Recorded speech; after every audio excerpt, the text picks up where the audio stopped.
Suite aux recommandations du HCSF fin 2019, de plus en plus de personnes subissent des refus de prêts, notamment sur l'année 2020, qui en plus n'a pas été épargnée par la crise du coronavirus.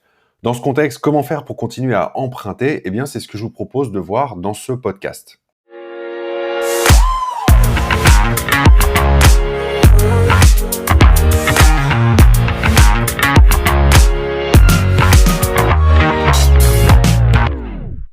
Bonjour et bienvenue dans ce nouvel épisode du podcast d'immobiliermeublé.fr.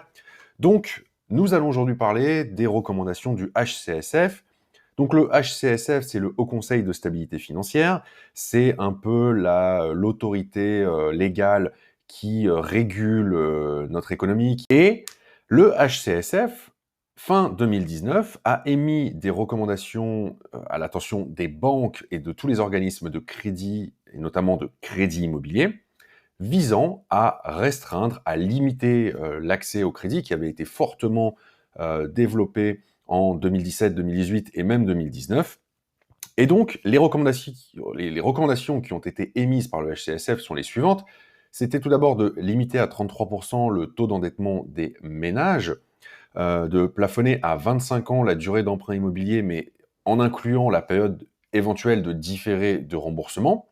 Donc, si vous aviez 2 ans de différé de remboursement, eh bien, la durée réelle d'emprunt immobilier n'était que de 23 ans. Et la dernière recommandation, c'était de supprimer la méthode de calcul du taux d'endettement que l'on appelle la méthode différentielle, qui est, par rapport aux deux méthodes de calcul possibles, la plus avantageuse, puisque c'est elle qui systématiquement permet d'afficher le taux d'endettement le plus faible, et donc d'emprunter encore et encore. Donc, ce qui se passe, c'est que sur l'année 2020, eh bien, ces recommandations ont été mises en application.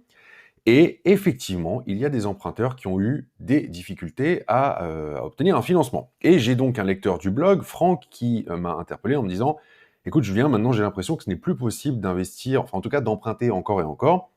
Les banques ne prêtent plus. » Et c'est vrai que Franck est loin d'être un cas isolé, hein. J'ai quand même pas mal de personnes qui m'écrivent pour me faire part de cette remarque.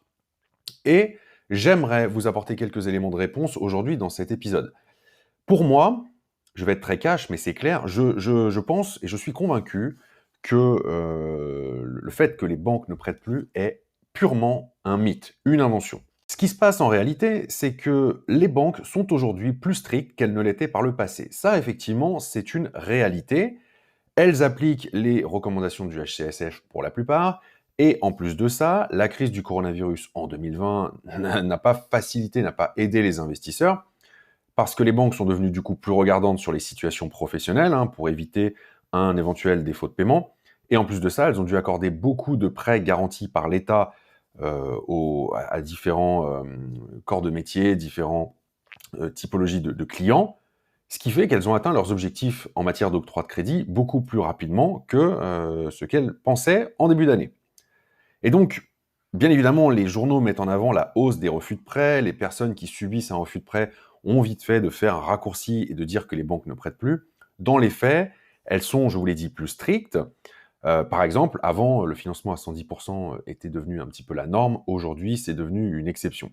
Et il se trouve qu'effectivement, il y a des personnes ou des projets qui étaient peut-être finançables en 2018 et 2019 et qui ne l'ont plus été en 2020 et qui ne le seront peut-être plus non plus en 2021 et les années qui vont suivre.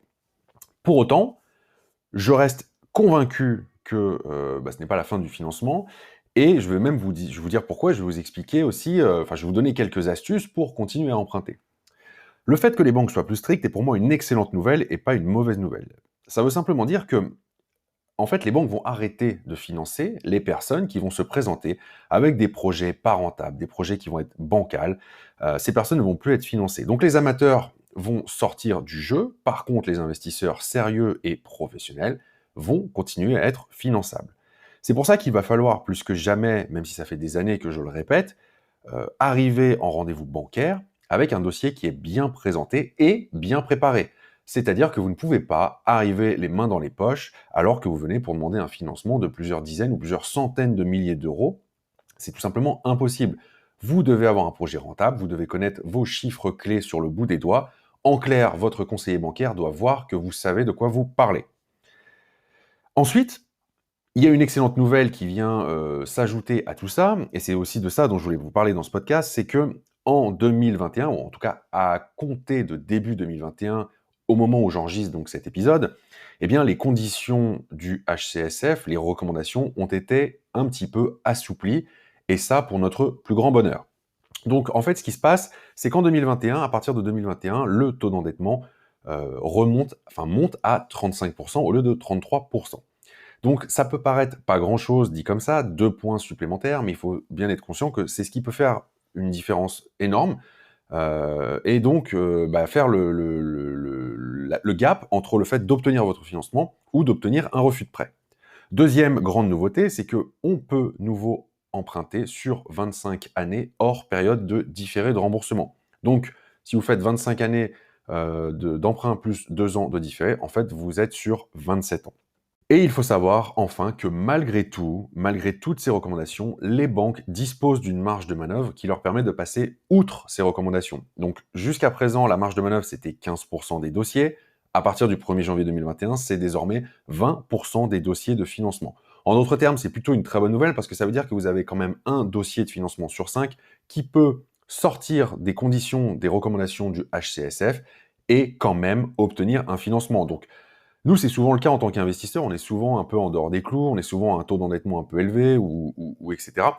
Mais, voilà, si vous arrivez au bon moment, eh bien, vous pouvez tout à fait obtenir votre financement bancaire. Donc en clair, pour conclure ce podcast, eh bien, les banques, elles ont toujours des objectifs de prêt à accorder, d'autant plus qu'en début d'année, les compteurs sont remis à zéro, il y a de nouveaux objectifs à atteindre, et donc vous pensez bien que les banques ont besoin de clients qui vont demander du financement pour atteindre leurs objectifs. Mais parce qu'il y a un mais, effectivement, elles vont désormais beaucoup plus regarder les projets qui leur seront présentés et elles financeront uniquement les bons projets.